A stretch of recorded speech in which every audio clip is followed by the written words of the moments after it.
উত্তর পূর্বের ৭ রাজ্যের নিরাপত্তা নিয়ে ভারতের উদ্বেগের শেষ নেই। এরই মধ্যে ভারতের অভ্যন্তরে ঢুকে অরুণাচল প্রদেশের ৬০ কিলোমিটার ভূমি দখল করে ফেলেছে চীনের সেনারা। সেখানে তারা ঘাঁটিও বানিয়েছে। অঞ্জো জেলার কাপ্পু এলাকায় সেনা ক্যাম্পের খোঁজ মিলেছে। সপ্তাহখানেক আগে থেকেই ওই অঞ্চলে ডেরা বাঁধে চীনের সেনারা। চীনা ক্যাম্পটি ম্যাকমোহন লাইন থেকে ৬০ কিলোমিটার দূরে হাদিগ্রা পাসের কাছে অবস্থিত।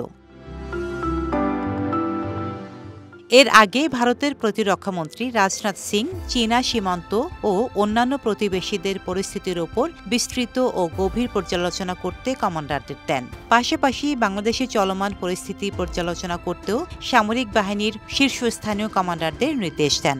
ওই ঘটনার ২ দিন পরই ভারতীয় ভূখণ্ড দখলের খবর এলো। এই অঞ্জো জেলার চাগলাগাম এলাকা থেকেই ২ বছর আগে নিখোঁজ হয়ে গিয়েছিলেন ২ ভাই। লাইন অব অ্যাকচুয়াল কন্ট্রোলের অদূরেই এক গ্রামের বাসিন্দা তারা। চীন সীমান্তবর্তী অঞ্চলে ঔষধি গাছের খোঁজে গিয়ে হারিয়ে গিয়েছিলেন ওই ২ জন।